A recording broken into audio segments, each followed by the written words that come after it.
ज्यादा जानकारी के साथ मेरे साथ खजान जो है वो जुड़ रहे हैं सहयोगी न्यूज रूम से। खजान, सबसे पहले यहाँ पर तो दिल्ली घोषणा पत्र यहाँ पर रिलीज हुआ, लीडर्स घोषणा पत्र, इसके बारे में जानकारी चाहूंगी क्योंकि किसी देश की संप्रभुता के लिए ये जो घोषणा पत्र है वो बेहद जरूरी है। बिल्कुल निहारिका, ये भारत की एक बड़ी कूटनीतिक जीत है।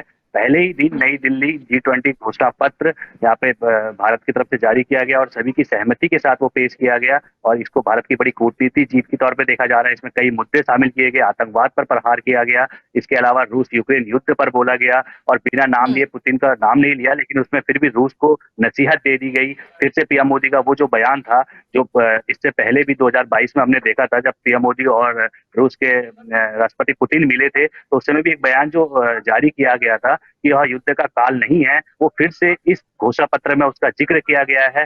यह घोषणा पत्र भारत की एक बहुत बड़ी कूटनीतिक जीत है क्योंकि सभी देशों ने इस पर सहमति बनाई। इसलिए भी जरूरी है, देखिए अब इस G20 सम्मेलन में चीन भी मौजूद था और रूस भी मौजूद था और उन्होंने कोई ऐतराज नहीं जताया, क्योंकि अगर इस घोषणा पत्र में कोई दिक्कत होती या कोई परेशानी होती या उनको कोई आपत्ति होती तो जरूर इस पे चीन और रूस इस पे मनाही करते और इस पर आपत्ति जताते, लेकिन ऐसा कुछ भी नहीं हुआ और सबकी सहमति के बाद यह घोषणा पत्र जारी कर दिया गया। यह भारत की बहुत बड़ी कूटनीतिक जीत है।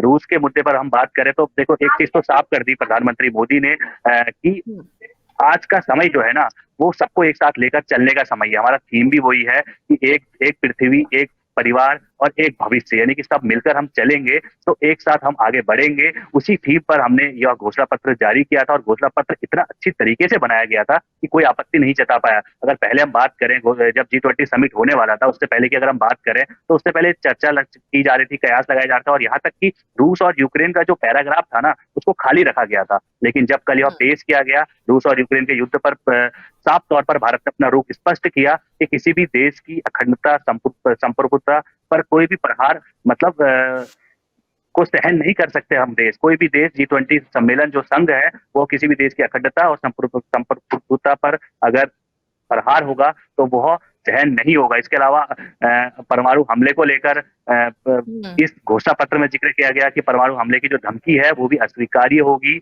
और इसके अलावा हरित क्रांति, जो देश में पॉल्यूशन है, इसको लेकर कई मतलब इस घोषणा पत्र में चीजें जोड़ी गई हैं। और वो सबसे बड़ी जो बात रही ना, वो रूस और यूक्रेन के युद्ध को लेकर रही, क्योंकि इस पर कयास ही लगाई जाती, कोई चर्चा नहीं होगी, इसलिए पुतिन भी नहीं आए थे। अगर पुतिन भारत आते तो संभव था कि इस पर चर्चा होती और पश्चिमी देश जो है ना, वो पुतिन को घेरने की पूरी कोशिश करते। इससे पहले जो परमाणु हमले की मैं बात कर रहा हूँ कि भारत ने स्पष्ट तौर पर घोषणा पत्र में कहा कि परमाणु हमले का की जिक्र करना भी, यानी कि परमाणु हमले की धमकी देना भी अस्वीकार्य है। यह एक तरीके से सीधे तौर पर इस तरीके से देखा जा सकता है कि जो रूस ने जब यूक्रेन और रूस का युद्ध चल रहा था तो पश्चिमी देशों ने रूस पे कई प्रतिबंध लगा दिए थे। तो आपने देखा होगा कि 2022 के लास्ट अंत में एक ऐसा माहौल बन गया था कि परमाणु हमला होने वाला है। कई तरह की चर्चा चलने लगी थी कि रूस पश्चिमी देशों पर परमाणु हमला कर सकता है। तो उसकी दिशा में, उसी को लेकर इस बयान को देखा जा रहा है कि सीधे तौर पर पुतिन को नसीहत दी है भारत ने,